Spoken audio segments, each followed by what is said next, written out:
নাচে জন্ম, নাচে মৃত্যু, মৃত্যুর আগের মুহূর্ত অব্দি নাচকে ভালোবাসবো এইভাবেই। ছোটবেলার কিছু স্মৃতি আজ তোমাদের সামনে তুলে ধরলাম এই ভিডিওর মাধ্যমে। দেখতে দেখতে কতগুলো বছর পার করে চলে এলাম। ছোটবেলায় কিছুটা পরিশ্রম করেছি বলে আজ এই ভিডিওতে তোমাদের সাথে এগুলো শেয়ার করার সুযোগ পেলাম। আর আমার গুরুজন যারা আমার জন্য অনেক করেছে তাদেরকে জানাই এই ভিডিওর মাধ্যমে প্রণাম। আর আমার ছোট্টদেরকে জানাই অনেক ভালোবাসা। আর সবার প্রথম যাকে জানাবো আমার তরফ থেকে প্রণাম, সেটা হচ্ছে আমার মা। আর মায়ের জন্য অনেক ভালোবাসা। মা আমার জন্য অনেক করেছে। তুমি না থাকলে হয়তো আমি আজকে কিছুই হতে পারতাম না। চলো তাহলে ভিডিওর মাধ্যমে তোমাদেরকে আজকে সবটা শোনাই। তোমরা ইন্ট্রো থেকে বুঝে গেছো আজকে কী নিয়ে আমি ভিডিও বানাবো। তো দেখো আমার মাইক নেই, তাই একটু ভয়েসটা আস্তে আস্তে হচ্ছে। তো যাই হোক, আজকে তোমাদের সাথে কিছু জিনিস শেয়ার করবো, তো তার জন্য আজকে এই ভিডিওটা বানাচ্ছি। যদি ভালো লাগে স্কিপ না করে পুরোটা দেখো।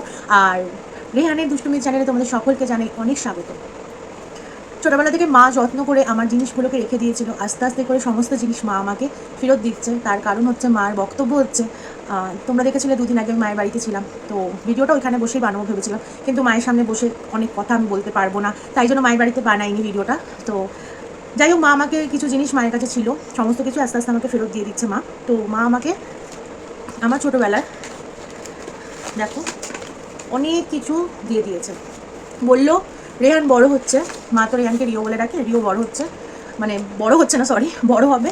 তো তোর এই স্মৃতিগুলো আমি এতদিন যত্ন করে রেখেছিলাম, এবার তুই যত্ন করে তোর বাড়িতে রাখ, ও বড় হলে ওকে দেখাবি, ও তুই তোর মা, তো তোর এগুলো দেখে তোর ছেলে খুব খুশি হবে। তো মা তাই জন্য আমাকে এগুলো দিয়ে দিয়েছে। প্রথমে তোমাদেরকে একটা কথা বলি, যারা আমাকে চেনো তারা জানো আমি ছোটোবেলা থেকে নাচ করতাম। তো আমি 2.5 বছর বয়স যখন, মানে বাচ্চা যখন ঠিকঠাকভাবে চলতে শেখে, তখন থেকে আমি নাচ করি। মানে আমার মায়ের যে ছোটো থেকে খুব ইচ্ছা ছিল মা নাচ শিখতে, আর মা যেহেতু নাচ শিখতে পারেনি, মা তো হ্যাঁ যেটা বলছিলাম, আমার মায়ের যেহেতু শখ ছিল, সেই শখটা যেহেতু আমি মেয়ে হয়েছিলাম মায়ের, তো মা আমার মধ্যে থেকে পূরণ করার চেষ্টা করেছিল, তাই আমাকে ছোটোবেলায় নাচে ভর্তি করেছিল। আমি গান শিখেছি, নাচ শিখেছি, আঁকা শিখেছি। তো গান আমি কোনোদিনই ভালোবাসতাম না, আর আমার মনে হয় ছোটো বাচ্চা যেটার দিকে মানে তার মন তাকে সেটা শেখানোই উচিত। আমি যেহেতু গান ভালোবাসতাম না, তাই জন্য গানের দিকে আমার কোনো ন্যাক ছিল না। হ্যাঁ আমি আঁকতে খুব ভালোবাসতাম, আমি পড়ার ফাঁকে সবসময় আঁকতাম। আমি স্কুলেতেও যখন মানে আমি ক্লাস অফ থাকতো তখন আমি শুধু আঁকতাম, আর আমার বন্ধুরা আমাকে দিয়ে আঁকাতো, কারণ আমি আঁকতে খুব ভালোবাসি। মানে আমি আমার আঁকা তোমাদের সাথে একদিন শেয়ার করবো। তো যাই হোক, তো যেটা বলছি নাচের কথা। তো আমাকে 2.5 বছর বয়সে আমার মা আমাকে নাচে ভর্তি করেছিল। তো এখন তো আর মানে আগে কি হতো, যখন আমরা ছোটো ছিলাম, এখন আমরা যেহেতু ছোটো ছিলাম তখন অনেক দিন আগের কথা বলছি, আমার ছোটোবেলা মানে তো অনেক দিন আগের কথা। তো সেটাই, তো তখন না অনেক কম্পিটিশান হতো, এখানে কম্পিটিশান ওখানে কম্পিটিশান। আর এখন যেহেতু এখন অনেক চ্যানেল হয়ে গেছে, তখন অনেক চ্যানেল ছিল না, তখন হাতে গুনে গুনে কটা চ্যানেল ছিল। মানে আমি চ্যানেলের নামগুলো নিচ্ছি, আমি জানি না নেওয়া যায় কি না ইউটিউবে, তো আমি তাও নিচ্ছি। যখন আমি ছোটো ছিলাম তখন ছিল এটিএন কলকাতা। যারা মানে এইসব নামগুলোর সাথে মানে মানে যারা এই নামগুলো শুনেছো তারা জানবে এটিএন কলকাতাতে আমি প্রচুর শো করেছি, মানে competition, dance competition. ETV Bangla, যেটা এখন কালার্স বাংলা হয়ে গেছে, সেখানে আমি মানে ডান্স কম্পিটিশানে গেছিলাম। সেটার ব্যাপারে একটা গল্প ছোট্ট করে তোমাদেরকে এই ভিডিওর মাধ্যমেই বলবো। তো অনেক টিভি শো আমি ছোটোবেলায় করেছি, প্রচুর। তো যাই হোক, ছোটোবেলায় যাই করেছি কেন, তার পেছনে আমার মায়ের প্রচুর অবদান, প্রচুর অবদান। আমি যখন ছোটো ছিলাম তখন আমার মায়ের তো বয়সটা অল্পই ছিল, তো আমার মা আমাকে ওই বয়সে নিয়ে মানে প্রচুর ছুটেছে, মানে আজ এখানে অডিশন দেওয়া, কাল ওখানে অডিশন দেওয়া, আজ এখানে ফাংশন, কাল ওখানে ফাংশন, পড়াশোনার ফাঁকে ফাঁকে এগুলো আমি করেছি। আর আমার মা আমার জন্য প্রচুর খেটেছে। আজকে একটা জিনিসের জন্য কষ্ট হয়, মা যে আমার জন্য এত খেটেছে, তার কোনোটাই আমি মানে কিছু আমি করে মানে উঠতে পারলাম না, এটার জন্য খুব কষ্ট হয়। তো যাই হোক, আমি আমার নিজের দোষে, নিজের ভুলে হয়তো আজকে আমি নিজের জায়গাটা নিজে খারাপ করেছি। তো তো কিছুই করতে পারিনি যেহেতু, তো যেইটুকুনি করেছিলাম সেইটা তোমাদের সাথে যে শেয়ার করব। তার আগে বলি, আমি নাচ শিখতাম। আমাদের ওইখানে অনেক ভালো ভালো স্কুলে আমার মা আমাকে নাচের জন্য ভর্তি করেছিল। তো এখন যখন কাউকে বলি না যে আমি মানে ডান্সার, লোক কিন্তু রহস্য হিসাবে নেয়। অনেকে হয়তো ভাবে মিথ্যে কথা বলছি, কারণ যেহেতু আমার চেহারা এটা মোটা হয়ে গেছে, তো ওই জন্য লোক ভাবে হয়তো মিথ্যে কথা বলছি। তো যাই হোক, তো তারপরে কী হলো, ওই নাচে এরকম অনেক জায়গাতে ভর্তি করেছিল। তো কম্পিটিশানের নাচ তো আর কোনো নাচের স্কুল আমাকে শিখিয়ে দেবে না, সেখানে নানা রকমের গানের নাচ করাতো। পরীক্ষা দিয়েছি, ভারতনাট্যম শিখেছি, মণিপুরি শিখেছি, আমি ক্রিয়েটিভ শিখেছি। তো ভারতনাট্যমের আমার 5th ইয়ার অব্দি কোর্স কমপ্লিট করা আছে, তা মণিপুরিতেও তাই, তারপর ক্রিয়েটিভেও তাই। তো যাই হোক, কম্পিটিশানে যে আমি যেতাম, কম্পিটিশান আমি যে কোনো ডান্স কম্পিটিশানে যেতাম, হয়তো আমার এই ভিডিওটা আমার অনেক স্যার, আমার ডান্স টিচাররা দেখবেন, তারা সবাই জানে, কারণ আমার মিথ্যে কথা বলার কোনো মানে জায়গা নেই যে আমি মিথ্যে কথা বলে যাবো তোমাদেরকে, সেটার কোনো জায়গা নেই। কারণ আমার ভিডিও আমার অনেক স্যাররা দেখেন, আমার অনেক টিচাররা যারা ছোটোবেলায় আমাকে ডান্স শিখিয়েছেন তারা অনেকেই দেখেন। আমার না একটা জিনিস ছিল, যদি এবার বলি, আমি টিভিতে অনেক শো করেছি, টিভি সিরিয়াল করেছি, টিভিতে মানে সিনেমাতে কাজ করেছি, নাচের জন্য অনেক কম্পিটিশানে গেছি, তার প্রচুর মানে সার্টিফিকেট আছে, সেটাও তোমাদের সাথে শেয়ার করবো এই ভিডিওতে। তো প্রথম আমাকে যে নাচে নিয়ে গেছিলো সে হচ্ছে আমার এক মাসি, আমার নিজের মাসি। সে নিয়ে গেছিলো, সে ছোটোবেলা থেকে নাচ করতো, তার গ্রুপ ছিল সমস্ত কিছু, সেই মাসি আমাকে নিয়ে গিয়ে নাচে ভর্তি করেছিল। আর মানে আমার মাসিরা, আমি যখন কোনো কম্পিটিশানে যেতাম না, আমি শুধু সামনে দেখতাম, অডিয়েন্সের ওখানে দেখতাম, সব লাইন দিয়ে আমার মানে মাসিরা বসে, আমার দিদুন বসে, মানে আমি নাচের কম্পিটিশানে যাবো মানে সকাল থেকে রাত অবধি, মানে আমাকে খেতেও দিত না আমার মাসিরা, মানে যখন খাচ্ছি তখন আমাকে নাচে, এই তুই না তাড়াতাড়ি খা না, খেয়ে উঠে নাচটা কর, মানে এরকম ব্যাপার ছিল। মানে আমাকে মানে আমরা মানে অনেকগুলো ভাই বোন হলে কি হবে, মানে ভাই বোন বলতে আমরা সব কাজিনরা অনেকগুলো, মানে আমাদের তো আমরা ওরা মনে করি না, সব মাসিদের সব ছেলেমেয়ে আমাদের সব মনে করি আমরা একই। তো আমাদের সব ভাই বোনেদের থেকে মানে সব থেকে মানে আমি ছিলাম আমার বাড়িতে মানে কি বলতো, মানে সবার কাছে মানে আমি খুব ভালোবাসার একটা, সবার প্রথম যদি মানে খুব বেশি ভালোবাসি তো আমি। তো যাই হোক, তো আমাকে নিয়ে মানে খেতে দিত না আমাকে, এই মাসে কাজ ছেড়ে চলে আসতো, মানে সংসারে কাজ ছেড়ে চলে আসতো, এসে বসে থাকতো, না হচ্ছে না এই এক্সপ্রেশনটা ঠিকঠাক কর, হচ্ছে না পারফেক্ট, মানে একদম পারফেক্ট হতে হবে। আর আমি স্টেজে ওঠা মানে আমার আমি যেখানে যেতাম, মানে আমার তো এলাকাতেই হতো সেই কম্পিটিশানগুলো, সবাই জানতো ফার্স্ট যে প্রাইজটা সেটা আমি পাবো। তো প্রচুর খেটেছে। আর আমার যেই মাসি আমাকে, আমার ছোটো মাসি, ও আমার জন্য প্রচুর খেটেছে নাচের জন্য। আমি নাচের স্কুলে যতই নাচ করি সেখানে তো আর মানে কম্পিটিশনের নাচ আমাকে তুলিয়ে দেবে না, কারণ ওখানে অনেক স্টুডেন্ট। তো ও কী করতো, আমাকে সকাল থেকে নাচ করানো, পড়াশোনার ফাঁকে, তো যেটা বলছিলাম, তো ও আমার জন্য এত খেটেছে, আমরা তো মানে খুব একটা ছোটো বড়ো সব না, মানে পিটোপিটি। তো ও আমার জন্য প্রচুর খাটতো, মানে আমাকে সাজানো, আমার ড্রেস করানো, সব কিছু মানে একদম পারফেক্ট হওয়া দরকার। তো ওদের অবদান প্রচুর আছে। এবার একটা গল্প বলি। এখন যেটা কালার, মানে যারা টিভি, এখন তো টিভি অত কেউ দেখে না, এখন ফোনই সব। তো যাই হোক, এই চ্যানেলটার সাথে তোমরা কে কে পরিচিত, ইটিভি বাংলা বলে একটা চ্যানেল ছিল, এটা এখন কালার্স বাংলা হয়ে গেছে। ওইখানে দেখো আমি থার্ড হয়েছিলাম, থার্ড পজিশনে গেছিলাম। এইটা আমার সার্টিফিকেট, তোমরা দেখো, এটা উল্টো দেখাচ্ছে তো ফ্রন্টে করা আমার ক্যামেরাটা। শ্রেয়শ্রী দত্ত লেখা, আমার বিয়ের আগে সারনেম দত্ত ছিল। তো এখানে গল্পটা বলি, আমি একটা ডান্স স্কুলে ডান্স করতাম, মানে আমার পাশেই সেই স্কুলটা, সেখানে আমি ডান্স ছেড়ে দিয়ে মামামাসির কাছে, মানে মমতা শঙ্করের কাছে আমি নাচে ভর্তি হয়েছিলাম। তো সেখানে নাচ আমি ছেড়ে দিয়েছিলাম। তো সেখানে আমাকে বলেছিল এরকম, মাকে ফোন করে, ওখানে যে স্যার ছিলেন, যিনি আমার মাকে ফোন করে বলেছিলেন যে এরকম শ্রেয়শ্রীকে একটা ডান্সের অডিশন আছে, প্রত্যেকটা স্কুল থেকে 15টা করে স্টুডেন্ট যাবে, বিশাল বড়, মানে পুরো সারা বাংলা নিয়ে এটা হবে। তো শ্রেয়শ্রীকে আমি আমার স্কুল থেকে 14 জন সিলেক্ট আছে, আর শ্রেয়শ্রীকে 15 জন আমি পাঠাবো। তো মা রাজি হয়েছিল, হ্যাঁ তখন তো আমি করি ডান্স, হ্যাঁ ঠিক আছে, কোথায় যেতে হবে। তো বললো এরকম, আমি স্টুডিওর নামটা নিলাম না, এরকম একটা স্টুডিওতে যেতে হবে।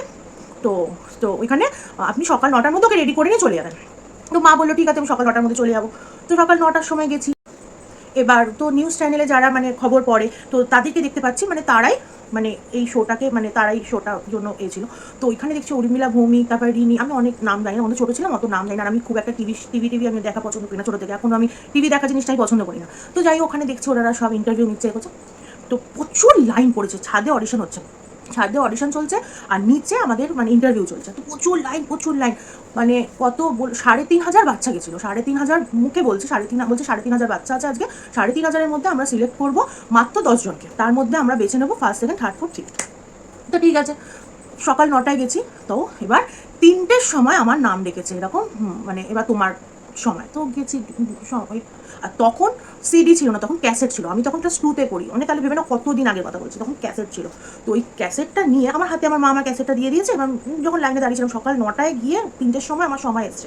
তো ক্যাসেটটা নিয়ে আমি যখন ঢুকবো, আমার ভিডিওটা যদি মানে আমি যার ব্যাপারে বলছি সে যদি আমার ভিডিওটা দেখে থাকে, তাহলে তার ধিক্কার জানানো উচিত। একটা মানে ক্লাস 2-এর বাচ্চার সাথে এই জিনিসটা করেছিল, আমরা তো পারবো না। যাই হোক, আমি যখন ঢুকবো না, মানে ওই গার্জেনটা হিংসায় মানে আমাকে কেন পাঠিয়েছে, মানে আমি যদি ওই নাচের স্কুল ছেড়ে দিয়েছি, আমাকে কেন পাঠানো হয়েছে ওই নাচের স্কুলের নামে আমি কেন গেছি অডিশনে, আমার হাত থেকে ক্যাসেটটা নিয়ে না ফেলে দিয়েছে, আমার হাত থেকে রীতিমতো আমার হাত থেকে নিচে ফেলে দিয়েছে। আমি না মানে কেঁদে ফেলেছি, আমার নাম এতক্ষণ পর তো আমার হাত থেকে যখন, আমি তো কাঁদছি, এরকম কেঁদে ফেলেছি। তো উর্মিলা ভৌমিক, যিনি খবর করেন, ওনার বিশাল বড় ডান্স স্কুল আছে, আমার ননদ ওনার কাছে এখন ডান্স শেখেন, ওনার বিশাল বড় আমাদের এখানেই স্কুল আছে। উনি আমাকে না, যখন আমি কাঁদছি, উনি আমাকে না এভাবে ডাকলো, এদিকে আসো, তুমি কাঁদছো কেন? আমি বললাম আন্টি আমার হাত থেকে ক্যাসেটটা ফেলে দিয়েছে। নিন। বলছে কিছু হবে না, ক্যাসেটটা চালাও। ক্যাসেট যখন চালাচ্ছে না, গানটা পুরো রীতিমতো জড়াচ্ছে। আর সেদিন রবিবার ছিল। বলছে ওর মা গার্জেন এসছে, ওর গার্জেনকে ডাকো। ওখানে যারা ছিল আরও আদার্স লোকে। তো যখন মানে আমার মাকে ডেকেছে, বলছে ও আমার দায়িত্বে থাকবে, ও আমার কাছে থাকবে, আজকে যত লেট হয়ে যাক ওর নাচ দেখবো, অডিশন ওর হবে, তারপর আমরা আজকে শোটা বন্ধ মানে প্রোগ্রামটা বন্ধ করবো। তো উনি আমাকে রীতিমতো ওনার কোলে বসিয়ে এরকম বললো যে তুমি কেঁদো না বাবু, তোমার নাচ আমরা দেখবো। তারপরে তো মা তো কিচ্ছু চেনে না, মানে যেখানে অডিশনটা চলছে মানে স্টুডিওটা অনেক ভেতরে, মা কিছু চেনে না। মা বেচারা গিয়ে প্রচুর খুঁজেছে, আর এমন গানটা ছিল না, মানে খুব পপুলার গান ছিল না আমি যেই নাচটা মানে করবো অডিশনে। মা খুঁজতে খুঁজতে 1.5 ঘন্টা 2 ঘন্টা পর মা ক্যাসেটটা পেয়ে তারপর মা এসছে আপাতে এসে দিতে সবার মানে পুরো ফাঁকা হয়ে গেছে, যেখানে অডিশন চলছে পুরো ফাঁকা হয়ে গেছে। আমার সাথে ওনারা সবাই বসেছিল আর আমি একা ওনাদের সাথে বসেছিলাম। আমার মা দিল ক্যাসেটটা, আমার অডিশন হলো। 2 দিনের মধ্যে আমার বাড়িতে ফোন এলো যে আমি কলকাতা থেকে, মানে এটা যেহেতু সমস্ত জায়গা থেকে হয়েছিল তো কলকাতা থেকে একজনকেই নেবে, কলকাতা থেকে আমি একা সিলেক্ট হয়েছিলাম। তো আমার মা তো খুব আনন্দ পেয়েছিল, পেতে ওখানে হয়েছিল ওই একটা শোতে আমি ফার্স্ট হতে পারিনি, কারণ বিশাল বড় এই প্রোগ্রামটা ছিল, অডিশন বিশাল বাচ্চাদের নিয়ে হয়েছিল, তো ওইখানে আমি একমাত্র থার্ড হয়েছিলাম। তো এই একটা জিনিস তোমাদের সাথে শেয়ার করলাম। আর অনেকে ভাবো যে আমি মমতা শঙ্করের কাছে নাচ করতাম, এটা ফেক, তাদের জন্য নামটা নিশ্চয়ই পড়তে পারবে, নামটা নিশ্চয়ই দেখতে পাচ্ছ, এই যে আমার সমস্ত ইয়ারের রেজাল্ট, আর মৌমাসি স্কুলের নাম যারা জানো উদয়ন, প্রচুর রেজাল্ট আছে, ওগুলো তো এখন মানে এখানে দেখানো সম্ভব না, একটু করে দেখিয়ে সমস্তটা তোমাদের সাথে শেয়ার করছি। আর এই যে আমার আই কার্ড, প্রতি ইয়ারের সব আই কার্ড, আর এই যে প্রচুর সার্টিফিকেট, এগুলো তো এরকমভাবে দেখানো সম্ভব না, একদিন ব্যাক ক্যামেরায় তোমাদেরকে দেখাবো। প্রচুর সার্টিফিকেট, আর সমস্ত সার্টিফিকেট আমার ফার্স্ট ছাড়া সেকেন্ড একটাও নেই, সেগুলো তোমাদেরকে দেখাবো। এই যে তোমাদেরকে বলছিলাম এটিএন কলকাতা, এই যে কোথায় গেল, না সরি, এটিএন কলকাতা, এটিএন কলকাতাতে করেছিলাম, মানে এটিএন কলকাতা আমি প্রচুর কাজ করেছিলাম, সমস্ত এটিএন কলকাতা সার্টিফিকেট এগুলো।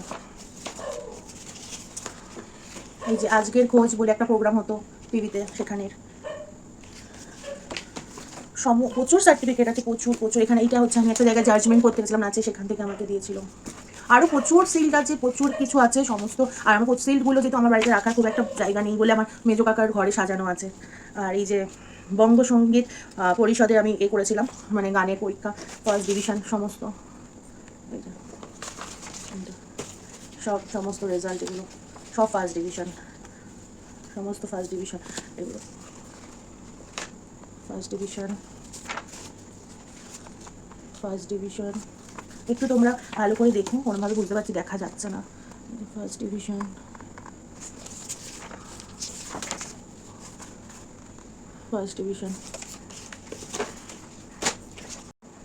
আর একটা সার্টিফিকেট তোমাদের সাথে শেয়ার করি, এই যে তাল 2003, তখন আমি কত ছোট ভেবে নাও।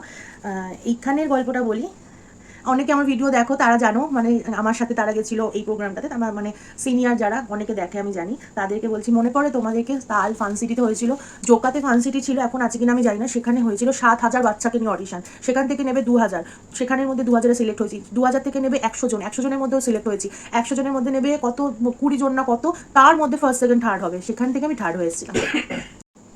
তো অনেক কিছু শেয়ার করলাম। আর স্কুলে তো ডান্স মানে, যারা আমার স্কুলের বন্ধুরা দেখে ভিডিও, স্কুলে ডান্স মানে শ্রেয়শ্রী আগে থাকবে, মানে আমরা মানে না শ্রেয়শ্রী আগে থাকবে, মানে টিচাররা, মানে আমি নাচ যেখানেই হবে সেখানেই আমাকে পাঠানো হবে। স্কুল থেকে যদি কোনো জায়গায় নাচের প্রোগ্রাম হতো সেখানেও আমি, মানে নাচ আমার একটা জীবনে অন্য রকমের জিনিস ছিল। মা ভেবেছিল, আমার ফ্যামিলি সবাই ভেবেছিল নাচ নিয়ে হয়তো জীবনে আমি কোনো উন্নতি করবো, কিন্তু কিছুই করতে পারিনি। এটা আমার জীবনের সব থেকে বড় আক্ষেপ যদি আমার জীবনে থেকে থাকে, সেটা হচ্ছে এটা।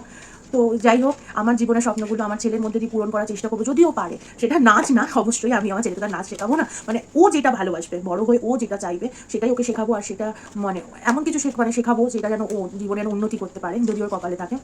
তো আজকের মতো ভিডিওটা এই পর্যন্তই, দেখা হবে কালকে একটা নতুন ভিডিওর সাথে। যদি ভিডিওটা ভালো লেগে থাকে লাইক, কমেন্ট, শেয়ার অ্যান্ড চ্যানেলটাকে সাবস্ক্রাইব করো, আর এইভাবে পাশে থেকো আমাদেরকে, আর সবাই খুব ভালো থেকো, সুস্থ থেকো।